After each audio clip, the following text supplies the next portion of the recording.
How's it going, everybody? This is BeatTheBush. Today's video is going to be a book review. However, it's not directly related to finance, but you'll see that it does relate to money in a way. The main book I want to review today is Artemis by Andy Weir. Now, he is an author of The Martian, and this came out on a movie and stuff. Interestingly, The Martian is not his very first book. However, this is his very first very popular book. He's not a writer of any sort. He used to be a software engineer. So in that sense, it's an interesting thing that someone that's just interested in writing a book is able to just kind of transition from being an engineer, being whatever profession that they're in. They can create something and have it be wildly successful, and then they can essentially quit their main job and then move on to becoming whatever they want to be, in this case, a writer. Now, if you read The Martian already, you'll know that it's a pretty gripping tale. It's science fiction, and when I read it, it's just kind of like something that you don't want to put down. It has very high reviews on Amazon, and if you watch the movie, you'll know that basically with any book, to movie translation is that they leave a lot of things out. To me, the movie, okay, it's like 2 hours long, but then when you read through this book, I don't know, it might take like 10 hours or something. So in your mind, you're playing it out through your mind, and you have all these details that might be a lot better than what they show on image in a movie. So like a lot of people say, the book really is a lot better than the movie itself, and in this case it is true as well. So when you think about this book retails for $15 when it was brand new, but I certainly did not buy it for $15. I bought it used. I bought a soft cover, and I think I paid something like $7 or something. This is including shipping. It's roughly about the same cost as a cheap movie ticket. In other words, it costs a lot cheaper per hour of entertainment that you get. In my opinion, it's actually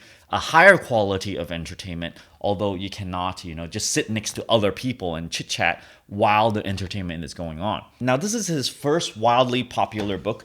Artemis is his second. Now, I was kind of hesitant to get this book, mainly because usually when they have one single book, it's usually like a one-hit wonder. The second one is not all that good. But then I saw, it had a really good reviews. I didn't really read all the reviews or something. I just wanted to read something science fiction and possibly have a good chance of being very good. Reading the synopsis, it says it's like some girl and then she is like an outlaw type of person. Well, when I read it, it didn't really captivate me. This little synopsis of what the book is about. On top of this, as I was reading it, knowing that the main character is a woman and the writer is a man, and he apparently hasn't done a woman character before, it was kind of strange knowing this before starting to read the book, because a male is writing in the perspective of a female. So that, in that sense, it was a little strange for me. However, after reading the whole book, I thought it was very gripping. It's a very, very fast-paced book. Just like The Martian, it has all these twists and turns in the book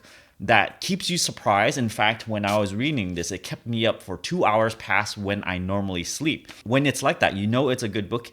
And in fact, the author designed it this way. He had another book, but then kind of shelved that one because the book was not the type where you just cannot put it down. He wanted you to not be able to put it down, and that's a good sign of a good book. So I know I'm not really talking about the contents of the book because I don't want to give anything away. It takes place on the moon, and there's a moon colony and stuff. There's a whole city of about 2,000-ish people, and basically the main character is trying to solve one problem after another, and usually is in a very unique way, mainly science-based and space-based. So with that said, I highly recommend this book. If you guys are interested, I have an Audible link down in the video description below, where if you want to get this book through that Audible link, you can listen to it, then you don't even have to read it, and then you can just listen to it on your commute. However, if you already did that Audible link thing, you can get it the same way I did. The hardcover is actually cheaper, and I actually bought this book for about $8 with shipping. Yes, it's really, really cheap these days to buy books if you don't buy a brand new version of it. Just buy a like new version. I'll link where to get this book down in the video description below. Just look for used hardcover or used softcover, and then, just buy the cheapest one there is with the nicest condition that you would prefer to have. This one is basically brand new. When I read through it, there's no markings whatsoever, and it cost me $8. Of course, if you decide to get the Audible link, it's actually free because you can just sign up for the trial, get the Audible link, get the audiobook, and then before the trial period ends, you cancel it, and then you can have the free book. The book will not disappear from your library, so you can listen to it even after you cancel the subscription, you'll still own that book. Now, all of these books is basically science fiction. To me, this is more like entertainment. I bought this purely as entertainment. Of course, I can't always go around reading finance books and, just be like 100% in terms of productivity and just keep on trying to earn money every minute of the way. So these things serves as entertainment for me.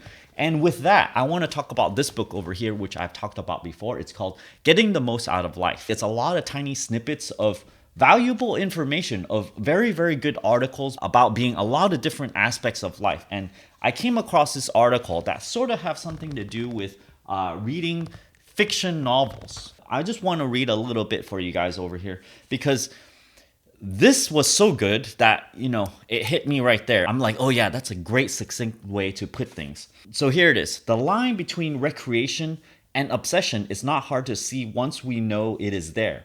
Again, there are the relentless movie fan and theater goers, the eternal embroiderers, the aimless conversationalists, the nightly dancers, all those who count the day lost which has no tea or dinner or cocktail party in it. What does this little snippet has to do with anything? It basically has to do with wasting time. I know out there are a lot of people who enjoy certain things, certain kinds of entertainment. Fiction stories is one kind of entertainment. Now, if you are a type of person that likes to read fiction all the time, you have books lined up one after another. Maybe every single day or two, you read one book.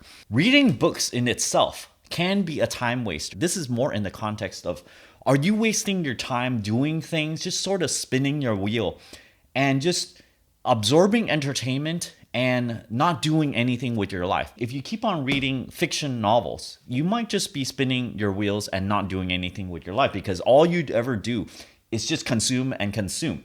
Now, if you're a fictional writer and you need to read these fiction novels, just to kind of learn about fiction, how to write it, that's a whole different story. This is more like you're consuming fiction in order to delay doing other important things, such as learn a skill or something like that. Over here, it talks about people who spends more than 2 to 6 hours more than they actually need for perfect health in terms of sleeping. In other words, you oversleep and you are sort of indulging yourself in sleeping and you're just wasting time. Waking sleepers, okay? You don't actually have to partake in actually sleeping in order to waste your time.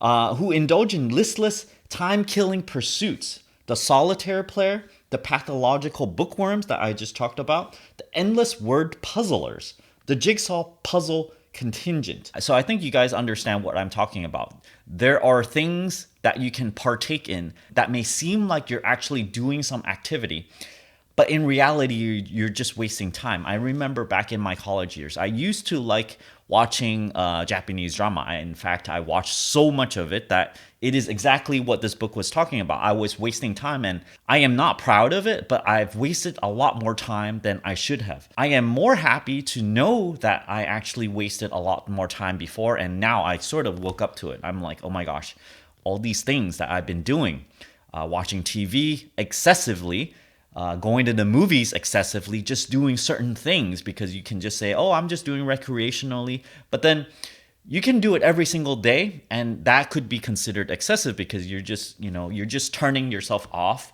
and going into sort of like an autopilot mode where you're just tired from the day and stuff. But then you can actually turn yourself back on and actually do something useful with that time instead. With that said, let me quote over here. It's part of this article. Do not act as if you have 1,000 years to live, Marcus Aurelius warned himself in his maxims. Wherever we turn, we find a remorseless reminder. It's later than you think. So there you have it. This is kind of like a reminder, even though I am reviewing a fiction and I'm like, yeah, this is really good. But you gotta know, this is like one fiction in a blue moon. I read one fiction maybe once every 6 months or so. But, while I was reading it, it was gripping, it was very good. And I'm like, this is a great book. But do keep in mind that you need to do this in moderation and a lot of other activities in moderation. Because if you do this, you apply yourself in the right way for the things that do matter, it would mean all that much more in terms of how effective your life is, how useful you use your time. Thanks for watching this video. And again, if you're interested in any of those books that I covered, check out my Audible link down in the video description below. And as always, don't forget to push that subscribe button and ring that bell icon. Thanks for watching.